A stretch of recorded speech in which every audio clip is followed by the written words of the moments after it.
자, 그 다음에는 이제 사실적 이해 파트에서 추론 문제예요. 근데 제가 알기로는 이제 내용일치 방금 봤던 그런 단순 내용일치 문제를 이해하는 방법을 이제 정확히 하셔야 내용 추론이 가능해서 오히려 추론 문제에서 상당히 조금 어렵다라고 느끼시는 분들이 많이 계실 것 같아요. 네.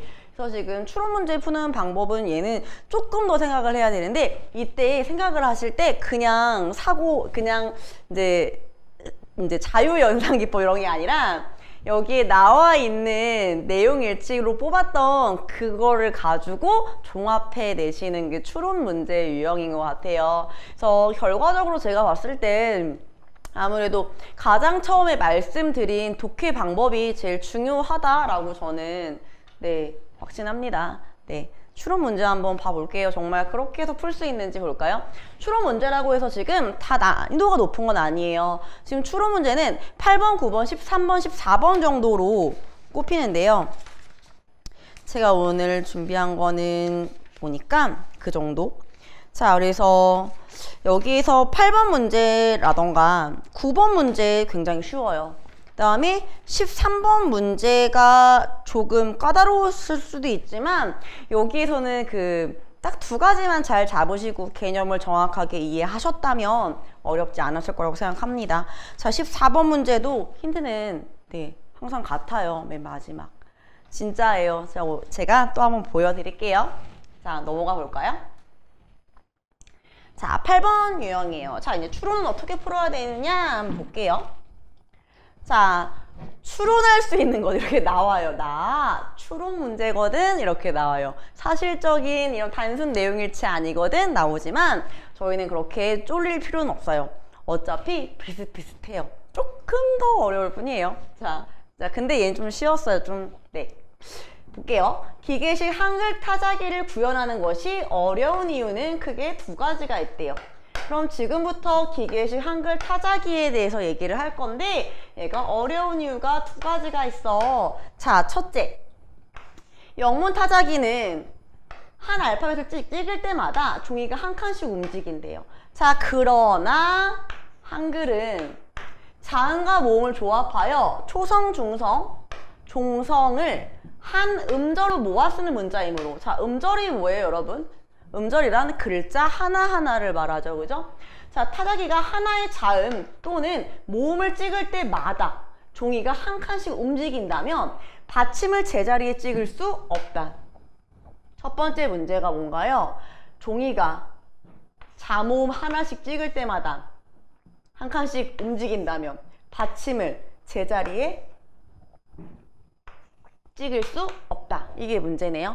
자, 따라서 한글 타자기는 영문 타자기처럼 하나의 자음이나 모음을 찍을 때마다 종이가 움직이는 움직 글쎄로만 구성되어서는 안 되며, 이거 안 된대요. 움직 글쎄로만 구성되면 안 된대요. 그쵸? 자, 작은 따옴표 있잖아요. 그죠? 자, 마지막 문장인가요? 자, 글쎄 중 일부는 자음 또는 모음이 찍혀도 종이가 움직이지 않는, 자, 작은 따옴표, 안 움직글쎄여야만 한다. 당위성을 가지고 있으면 그건 거의 뭐 주장과 같은 거예요. 자, 첫 번째 문단이 끝난 거 맞죠? 아닌가? 그죠? 자, 첫 번째. 그럼 첫 번째 문제가 뭐예요? 한글 같은 경우에 하나의 자모음 쓸 때 움직 글쎄만 있으면 안 돼. 이유는 받침을 제대로 찍을 수가 없거든. 그래서 일부 글쎄 중에 일부는 종이가 움직이지 않는 안 움직 글쎄여야 해 라는 게 첫 번째예요. 자, 두 번째 한번 볼게요. 자, 둘째, 모아 쓰는 과정에서, 자, 사실 한글은 음절 단위의 모아 쓰기를 하죠, 우리가. 그죠? 자, 낱글자들의 모양이 조금씩 바뀌는 문제, 이게 지금 두 번째 문제래요. 모아 쓰는 과정에서 하나하나의 글자들의 모양이 조금씩 바뀐대요. 자, 기억이 초성으로 쓰일 때, 종성으로 쓰일 때는 물론, 자, 초성은 처음 다들 아시죠? 그죠? 종성 받침이고, 자, 어떤 모음과 어울려 쓰는지, 받침이 있는지 없는지에 따라 다른 모양을 갖는다. 중성에서 쓰이는 모음도 두 가지 이상의 다른 모양을 갖는다.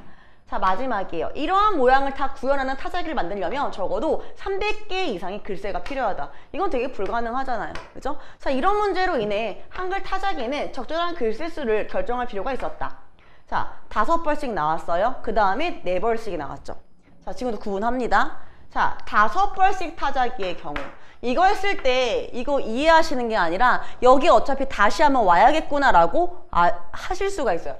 다시 한번 찾아와야겠구나. 지금 확실하게 구분하는 타이밍이구나 라는 거 알고 계셔야 돼요. 자, 오나 우처럼 가로로 긴 모음과 어울려 쓰는 초성자음 한 벌. 이게 하나. 나머지 모음 이나 아처럼 세로로 긴 모음과 이 모음이 들어간 이중 모음과 어울려 쓰는 초성자음 한 벌. 받침이 있을 때 쓰는 모음 한 벌, 받침이 있을 때, 받침 없을 때. 자, 모음 한 벌. 자, 종성자음. 이게 뭐예요? 종성자음이 뭐죠, 여러분? 받침이죠. 받침에 쓰이는 자음 한 벌. 당연히 받침은 자음이니까 받침에 쓰는 거 자음 한 벌. 이렇게 해서 총 5벌이래요. 자, 4벌씩의 경우 이제 다르게 뭐 삼색 펜을 이용하셔서 색깔로 구분을 해주시는 것도 저는 하나의 방법일 수 있다라고 생각을 해요. 자, 4벌씩의 경우 얘는 세로로 긴 모음과 어울려 쓰이는 초성자음 한 벌. 그럼 방금 세로로 긴 모음이 어떤 거였나요? 얘는 가로로 긴 거고 세로로 긴 거는 이나 같은 애들. 자, 세로로 긴 모음이 들어간 이중 모음과 얘는 어디 있었어요? 초성자음 한 벌. 자, 세로로 긴 모음이 들어간 이중 모음. 여기 있네요. 예, 초성자음. 그다음에 세로로 긴 모음과 어울려 한 벌. 네, 이런 자음 한 벌, 모음 한 벌. 가로로 긴 모음이 뭐예요? 방금 가로로 긴 모음 오나 우. 어울려 쓰는 초성자음 한 벌은 5벌씩 타자기와 같은 글쎄를 사용한다. 자, 여기 5벌씩 타자기와 같은 글쎄란 얘기는 뭐예요? 이 한 벌은 똑같은 걸 쓴다는 얘기죠. 그죠? 자, 종성자음은 가로로 긴 모음 오나 우죠. 어울려 쓰는 초성자음 글쎄를 기존 방법으로 통해 위치를 정하는 방식으로 활용을 한대요. 자, 그러면 이때 가로로 긴 모음과 어울려 쓰는 초성자음 글쎄를 이용한다라는 거니까 이건 따로 만들지 않는다. 종성자음은 따로 만들지는 않는다라는 거예요. 그래서 4벌씩과 5벌씩을 이렇게 구분해 놓으셨으면 됐어요. 그래서 보통 이렇게 그냥 찍찍찍 해서 윗줄이건 괄호건 이렇게 체크를 해 놓으셨으면 찾아가는 문제인데요. 해볼게요. 자, 한글 타자기에 받침이 있는 글자의 모음에 대한 글쎄는 움직 글쎄다. 돼요? 안 돼요? 안 되죠. 자, 첫 번째 문단 마지막에 받침이 있으면 받침을 찍을 수가 없다고 했어요. 그래서 안 움직 글쎄여야 한다. 한마디로 여기 기억 틀렸죠? 이거는 안 움직 글쎄여야 돼요.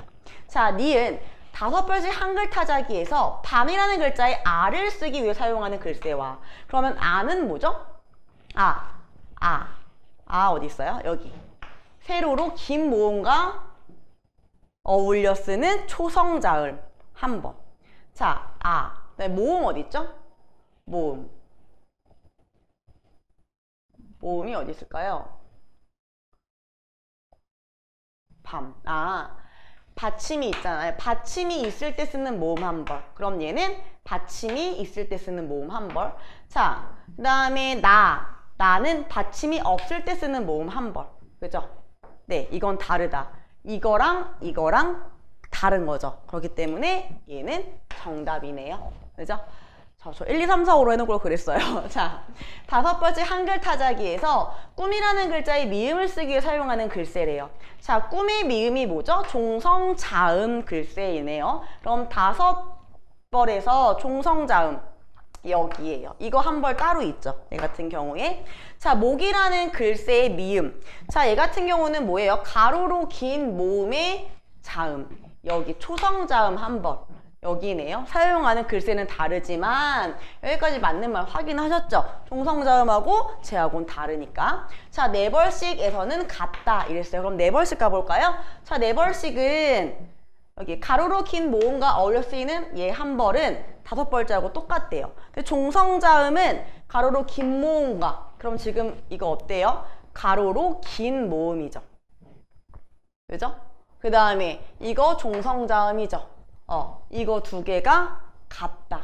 얘는 이거를 이용한다. 그럼 이거 두 개는 같다. 네벌식에서는.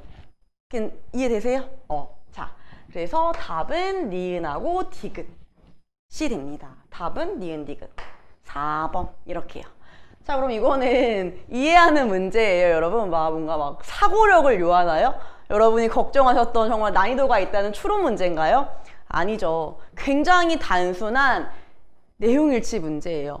네, 근데 지금 추론하는 거 이런 식으로 문제가 추론의 유형처럼 나왔기 때문에 추론 문제 영역에 넣어놓은 거지, 사실 이걸 본다면 이건 정말로 너무 단순 내용일치 문제라 세부적 내용 이해로 들어가야겠지만 너무 쉬웠던 그런 문제예요. 아마 오답률은 굉장히 낮을 거다라고 생각하는 문제 중에 하나입니다. 땡큐 문제라고 얘기할 수도 있을 것 같은데요. 자, 그 다음에 한번 볼까요? 자,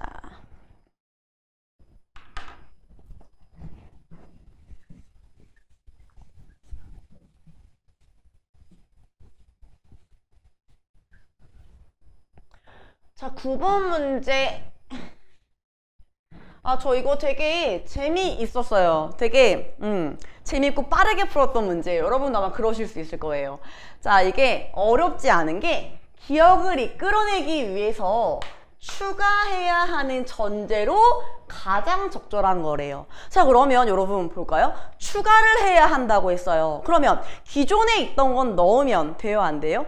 안 되죠. 우리가 많이 추가하는 게 뭘까요? 실업, MSG 이런 건가요?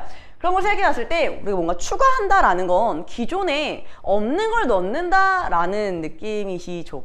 그죠? 그래서 여기도 기억을 이끌어낼 때 쓰지 않은 전제, 새롭게 나온 게 누구야? 이 얘기예요. 새롭게 나온 말을 찾으면 되는 문제예요. 네, 자 볼게요. 자, 슬레이터는 나루토라는 이름의 나루토 원숭이를 작은 따옴표했어요. 원숭이에게 카메라를 빼앗긴 일이 있었는데 다시 찾은 그의 카메라에는 나루토의 모습이 찍힌 사진이 저장되어 있었다. 슬레이터는 나루토가 찍은 사진을 자신의 책을 통해 소개했는데 이 사진이 인터넷의 무단으로 돌아다니면서 나루토의 사진이 저작권의 대상이, 자 마지막 문장이에요. 자, 나루토의 사진이 저작권의 대상이 되느냐, 이런 논란이 되었대요. 자, 그럼 첫 번째 문단에서 지금 화제가 제기됐어요. 이 글은 뭐에 대한 글이에요? 나루토 사진, 원숭이가 찍은 자기 사진이 저작권의 대상이 되느냐, 여기에요.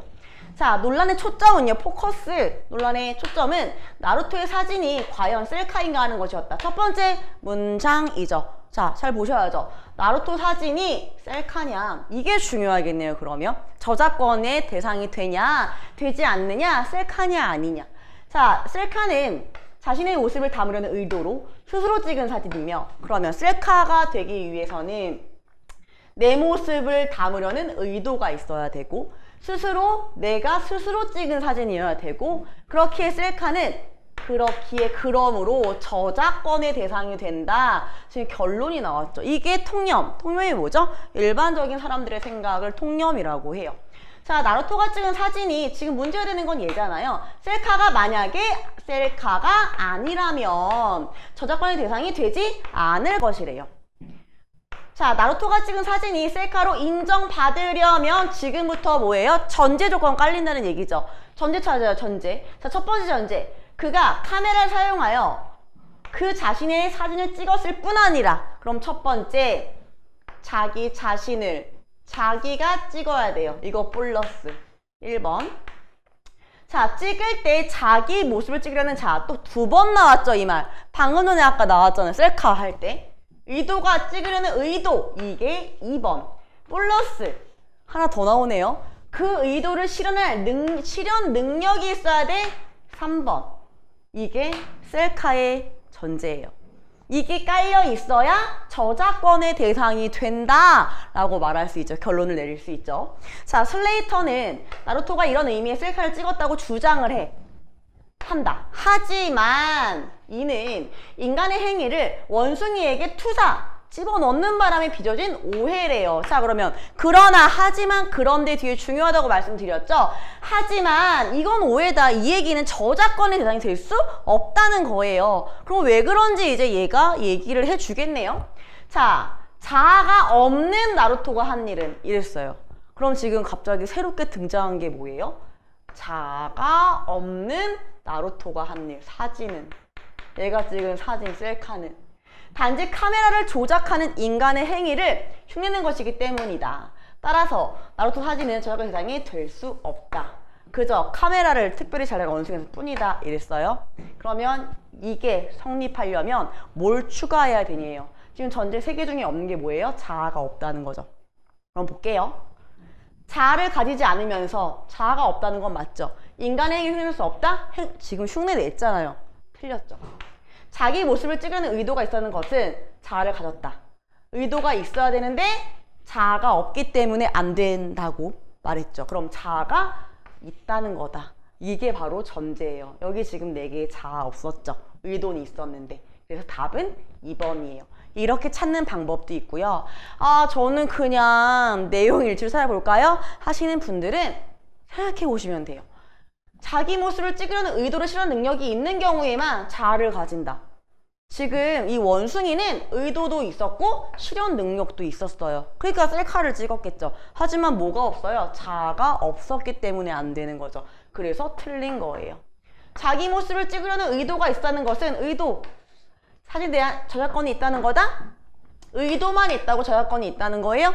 이건 지금 여기 나와 있는 거죠. 한마디로 이미 본문에 깔려져 있는 전제를 가지고 추가해야 되는 전제로 적절하느냐? 이건 이미 여기 의도가 있으면 어디 있죠?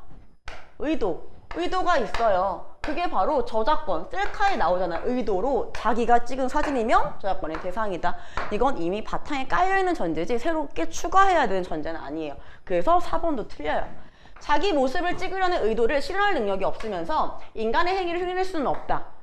실현 능력도 있었고, 그렇잖아요, 원숭이가. 그 다음에 행위를 흉내냈단 말이에요. 이것도 안 되는 거예요. 그럼 여기에 힌트는 이런 문제 나오면 어떻게 푸셔야 돼요? 기억을 이끌어내기 위한다는 건 기억은 지금 결론이라는 거예요. 그죠? 이걸 이끌어내기 위한 전제가 여러 개 나올 건데 그 중에 본문에 없는 전제가 뭔지 만들어 봐, 이 얘기예요. 그러면 의도가 있다는 거, 기존에 깔린 전제, 이걸 뒷받침해주는 추가할 수 있는 건 자아가 있다라는 거죠. 근데 여기 자아가 없는, 대칭되죠. 그래서 답은 2번이 되는 거예요. 이렇게 푸는 문제예요. 되셨나요? 자, 그 다음에 13번 한번 볼게요.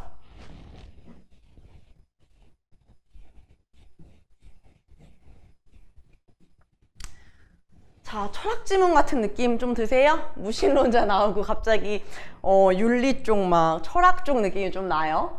자, 근데 저는 항상 얘기해요. 뭐 과학기술 지문이 나오든 경제가 나오든 뭐 철학이 나오든 어차피 국어다. 국어는 국어로 풀어야 한다라고 항상 얘기합니다. 그리고 전 문과거든요. 네. 뭐 특정 이런 사상이나 이런 애 강한 것도 아니지만 누구보다 글을 빠르고 정확하게 읽을 수 있어요. 똑똑해서가 아니라 네, 똑똑할 수도 있나요? 자, 일단은 그 방법 볼게요. 자, 이거를 추론 문제에 넣었어요. 논증에 대한 분석을 해야 되기 때문에 이거는 내용 이해에서 추론 문제로 네, 들어갈 것 같은 생각이 있었어요. 자, 모두 고르시오. 이게 가장 좀 그런 짜치는 문제가 될 수도 있어요. 모두 골라라. 전 사실 원래 공부를 되게 재미있게 해야 된다라는 그런 주의이긴 해요. 근데 오늘 저 진짜 되게 바짝 얼어가지고 네, 그래가지고 자연스럽지 않을 수 있어요. 여러분 이해해 주세요. 자, 이제 다시 해볼게요. 자, 철학자 A에 따르면 오늘 비가 온다와 같이 참 거짓을 판단할 수 있는 문장만 의미가 있다. 첫 번째 문장에 나왔어요. 자, 철학자 A가 얘기했대요. 참 거짓을 판단할 수 있는 문장만 의미가 있다고요. 자, A는 이러한 문장과 달리 이랬어요. 근데 A가 이런 문장, 어떤 문장이요? 진위를 판단할 수 있는 문장만 의미가 있다는 거. 이런 게 아니라 자, 신의 존재에 대한 문장은 진위를 판단할 수 없고 따라서 무의미하다라고 말한대요.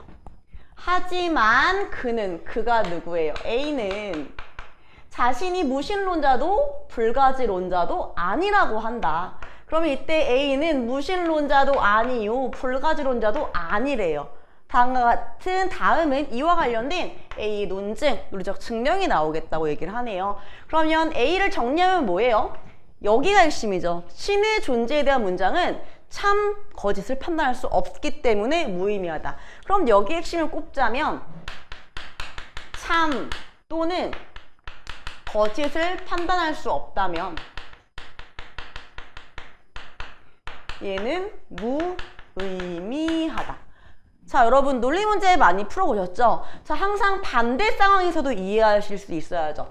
그러면 참과 거짓을 판단할 수 있다면 위에서 말했죠? 의미가 있다. 이 얘기네요. 자, 그럼 이제 논증 한번 가볼게요. 자, 무신론자에 따르면 무신론자가 뭐예요? 신이 없다는 거잖아요. 그렇죠? 신이 존재하지 않는다가 참이다. 그럼 무신론자는 신이 존재하지 않는다가 참이래요. 자, 불가지론자는 얘네는 알 수 없다. 알지자에 불가능해, 아는 게 불가능해 이건데요. 신의 존재 여부를 알 수 없다. 고 말한대요. 자, 무신론자의 견해는 신의 존재를 주장하는 문장이 무의미하다는 것과 양립할 수 없대요. 그럼 동시에 성립 불가라는 뜻이에요. 얘 견해는 신의 존재가 있고 없고 하는 문장이 의미가 없다는 것과 동시 성립이 안 된대요. 자, 신이 존재한다가 무의미하다면, 신이 존재한다는 게 의미가 없다면 신이 존재하지 않는다도 마찬가지로 무의미하다. 자, 볼게요. 신이 존재한다가 의미가 없으면 신이 존재하지 않는다도 무의미하다. 그 역도 무의미하다라는 거예요. 그 이유는 의미가 있는 문장이어야만 그 문장의 부정문도 의미가 있다는 것. 사실은 이 문제를 푸는 핵심은 이 디귿에 조금 있는 것 같아요. 의미가 있어야만 문장의 부정문이 뭐죠? 그의 역이 되는 것도 의미가 있다. 이거는 뭐예요? 바로 이거예요. 참과 참 또는 거짓을 판단할 수 있는 것만 의미가 있다라는 거예요. 이해되세요? 폭립하기 때문이다. 따라서 정리합니다. 신이 존재한다가 의미가 없다면, 이 말이 의미가 없다면 신이 존재하지 않는다. 이것의 반대잖아요. 그죠? 이것의 부정이잖아요. 세트예요, 세트. 그래서 얘가 무의미하면 얘에 대한 역도 참이라는 무신론자의 주장은 받을 수가 없죠. 왜? 신이 존재한다가 의미가 없으면 신이 존재하지 않는다는 얘의 역도 의미가 없기 때문에. 그러니까 얘의 의견을 받을 수 없대요. 한편 판 갈아요. 다른 얘기예요. 불가지론자는 말해요. 신이 존재한다가 참인지 거짓인지 알 수 없다고 주장을 해요. 자, 이 주장은 신이 존재한다가 의미가 있다는 것을 바탕에 깔고 있죠. 신이 존재하니까 근데 그게 참인지 거짓인지 알 수 없어. 자, 신이 존재한다가 이거는 인정하고 근데 참거짓을 이 둘 중에 모르겠다라는, 참인지 거짓인지를 몰라. 근데 신은 존재해, 이 얘기죠. 그죠? 자, 그러므로 얘 주장도 신이 존재한다가 무의미하다는 것과 동시에 성립할 수 없는 거예요. 자, 왜요? 의미가 있다는 거니까. 신이 존재한다가 의미가 없다고 말할 수 있어요, 없어요? 얘 말할 수 없는 거죠. 이미 의미가 있다고 전제를 깔고 있기 때문에 무의미하다는 거하고 모순이 일어나게 되는 거예요. 되셨나요? 자, 그럼 해볼게요. 자, 니은과 디귿으로부터 신이 존재하지 않는다가 무의미하다는 것이 도출된다. 그러면 신이 존재하지 않는다가 무의미하다, 다른 말로 신이 존재한다가 무의미하다. 이거 두 개 같은 거죠. 같은 뜻이죠. 그죠? 그럼 니은. 신이 존재한다가 무의미하다. 맞네요. 디귿. 어딨죠? 의미가 있는 문장이어야만 부정문도 의미가 있다. 의미가 있는 문장에 부정문도 의미가 있다. 그러면 의미가 없으면 부정문은 무의미하겠네요. 그죠? 자, 그래서 디귿. 네. 이 말이 이 앞에 있는 말이잖아요. 그죠? 자, 그래서 기억은 맞는 말이고요. 자, 니은. 니은의 부정으로부터 니은을 부정하겠대요. 그럼 니은을 부정하면 뭐예요? 니은. 신이 존재한다가 무의미하다. 그럼 신이 존재한다가 의미가 있다면 이 얘기네요. 자, 기억과 리을 중 적어도 하나가 나오게 된대요. 자, 기억. 자, 얘네가 의미가 신이 존재한다가 의미 있는 말이라면 신이 존재하지 않는다 참 기억 나와요. 그죠? 그 다음에 리을. 신이 존재한다가 의미가 있다는 거죠. 그럼 당연히 리을도 성립이 되죠. 한마디로 적어도 하나가 아니라 둘 다 도출될 수 있어서 리을은 틀려요. 자, 디귿. 의미가 없는 문장은 참인지 거짓인지 알 수 없다는 전제 추가가 이루어진다면, 그러면 의미가 없는 문장 무의미해도 참 거짓을 알 수 없다. 이거 누구예요? 불가지론자들이죠. 근데 불가지론자 애들이 안 됐던 이유는 이거잖아요. 얘네가 의미 있다는 걸 전제를 깔았기 때문에 양립할 수 없다고요. 그죠? 근데 여기에다가 플러스 의미가 없어도 참 거짓 알 수 없어 라고 한다면 얘는 둘 다 된다는 얘기니까. 자, 이렇게 되면 니은. 무의미하다고 해도 리을. 얘는 성립할 수 있겠죠. 이해되세요? 의미가 있을 때만 그래 라고 말했는데 의미가 없는 것도 돼. 그렇다 그러면 이거는 정답이 되겠죠. 답은 그래서 몇 번이에요? 기억하고 디귿. 4번이 됩니다. 여기까지 이해되세요? 네. 자, 그 다음 문제 볼까요? 자, 아이고.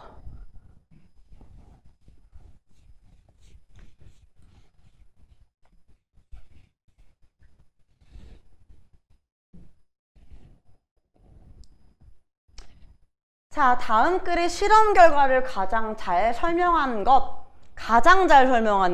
네. 가장 핵심 이런 거.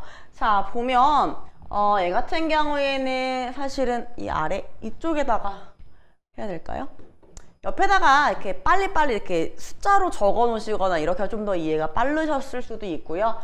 저 같은 경우에는 그냥 괄호를 친 다음에 핵심 문장을 찾으려고 노력을 했답니다. 역시나 마지막을 마구마구 뒤졌다거나 그럽니다. 자, 볼게요. A지역은 과도한 사냥으로 대형 포유류가 감소했대요.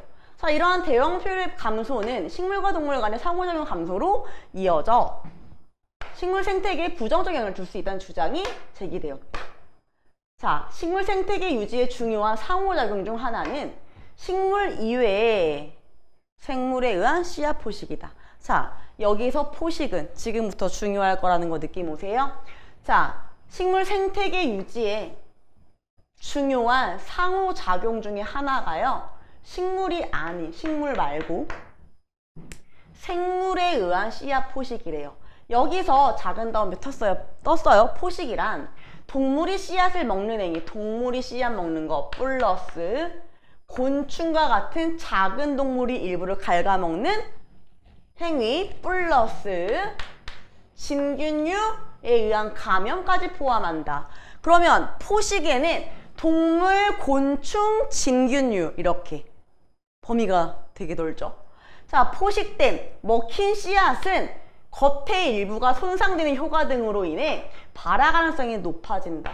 수량 변화예요, 여러분 이거. 포식된 씨앗은 뭐가 높다? 발화 가능성이 높다. 마지막 문장 가볼게요. 이렇게 씨앗 포식은 씨앗이 먹히는 건 발화율을 결정하는 주된 원인이 되므로 발화율은 씨앗 포식의 정도를 알려주는 지표다. 자, 여기 마지막 되게 중요하죠. 느껴지세요? 수량 변화 느낌, 공식화 느낌 뜬 거 느껴지시나요? 보이시나요, 이제? 자, 볼게요. 그럼 이 공식화 어떻게 시켜야 돼요? 아, 발화율을 결정하는 거. 이꼬르 C압 포식의 정도다라는 거예요. 글씨가 어떻게 나오는지. 자, 이렇게. 그러면 C압을 먹는 정도예요. 그럼 이걸 다시 그 선택지 잠깐 보셨으면은 아마 금방 바꾸실 거예요. C압 포식 양이라고요. 이게 지금 여기에서 가장 키워드가 되는 공식이에요. 역시나 문단의 마지막 줄에 나와 있죠, 여러분. 저 진짜죠? 자, 가볼게요. 이제 구분을 빨리빨리 할 수 있는데, 한 과학자는 대형 포유류, 소형 포유류, 곤충, 진균류 등 총 4종류의 씨앗 포식자가 서식하는 A지역에서. 아, 그럼 지금부터 씨앗 포식자는 4개구나. 그죠? 자, 같은 종류의 씨앗을 1부터 6그룹까지 나눴대요. 일정 넓이를 가진 서로 가까이 있는 6개 그룹에 뿌렸다. 중요한 건 여기 없죠. 이때 1그룹은 자, 지금부터 중요하겠구나. 한눈에 볼 수 있으실 것 같으면 그냥 가로치고 밑줄, 가로치고 밑줄 가능하셔도 돼요. 그러면 1그룹은 아무 울타리도 하지 않은 구역에 뿌려. 자, 모든 생물 접근 가능. 이렇게 하셔도 돼요. 자, 2그룹은 드문드문 울타리만 친 구역에 뿌려. 대형 포유 접근 불가능. 대형 포유로 접근 불가. 자, 하였다. 3에서 6번은 소형 포유류와 대형 포유류의 접근이 불가능. 자, 이렇게. 그러면 소형, 대형 접근 불가. 그죠? 그 다음에 4와 6에는 살충제 처리를 하여 곤충 없어요. 자, 5와 6에는 진균류 없어요. 그죠? 살충제와 항진균제는 씨앗 발화에 영향을 미치지 않는 것만 사용했다. 이랬어요. 자, 그럼 여기에서 한 번에 푸실 수 있겠나요? 아니면 그냥 오래 걸리지 않잖아요. 저 같은 경우에는 첫 번째는 모든 생물 가능이에요. 그죠? 그럼 이건 지금 포식자 4종류 있네요. 그죠? 자, 이제 2번에서는 뭐였죠? 대형 포유류. 대형 포유류는 안 돼요. 그럼 얘는 지금 몇 종류죠? 3종류로 줄었네요. 그죠? 자, 그 다음에 3부터 6번까지 그냥 다 4, 5, 6 6개의 그룹이 있었잖아요. 그쵸? 자, 얘네는 지금 다 뭐래요? 포유류는 안 돼요. 그러면 대형 포유류, 소형 포유류 줄여 쓸게요. 얘네가 없어요. 다 똑같죠? 그럼 지금 현재 다 2종류, 2종류, 2종류, 2종류. 여기까지 되세요? 지금 포식자들 말하는 거예요. 4종류 중에. 자, 그런데 4, 6에는요. 누구 뺐어요? 곤충 못 오게 했대요. 그러면 4번하고 6번 플러스 곤충 안 된대요. 자, 그럼 결과적으로 얘는 몇 종류? 한 종류 남았죠. 진균류만 남은 거예요. 자, 6번도 마찬가지죠. 플러스 곤충 안 된대요. 그럼 얘 지금 진균류 하나 남았어요. 자, 근데 5번하고 6번에는 진균류의 접근을 차단했대요. 자, 그러면 5번에 플러스 얘 진균류 뭐다? 그럼 얘도 한 종류가 남죠. 곤충 남았을 거죠. 그죠? 근데 6번에 플러스 누구 했대요? 플러스 진균류 뭐다? 그럼 얘는 유일하게 있던 게 진균류였는데 얘는 결과적으로 빵명 아무도 없게 되는 거죠. 6번. 맞아요? 얘는 포식자가 없어요. 그죠? 결과적으로 얘는 포식자 4개, 얘는 3개, 얘는 2개, 나머지는 하나. 이 상황이에요. 자, 마지막 문장 볼게요. 자, 일정 시간 후에 각 그룹에 대해 조사를 했는데요. 자, 지금부터죠. 포유류에 의한 씨앗 포식량은 이랬어요. 포유류에 의한 씨앗 포식량은 포식을 먹는 정도죠. 자, 1그룹과 2그룹에서 각각 전체 씨앗 포식량의 25%와 7%였고 자, 발화율은 1, 5그룹 사이에 차이가 없었으며 6그룹은 다른 그룹에 비해 현저히 낮았다 이랬네요. 자, 지금 혹시 느낌 오셨나요? 발화율이 차이가 없었다 그랬어요. 자, 아까 발화율은 씨앗 포식량을 결정한다 그랬죠. 알려준다고 했잖아요. 그쵸? 그래서 씨앗 포식은 발화율을 결정하는 주된 원인이라고 했잖아요. 그죠? 근데 차이가 없었대요.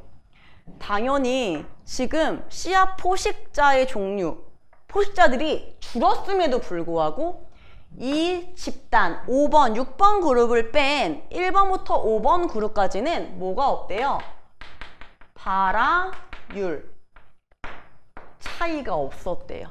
이 얘기는 포식자 종류가 줄었을 때 남은 애들이 분발해 주는 거죠. 하나가 없어지니까 내가 많이 먹어야겠다. 그래서 씨앗 포식량을 막 늘린 거예요. 그쵸? 그러니까 결과적으로 발화율은 상관이 없게 된 거란 말이에요. 이해되세요?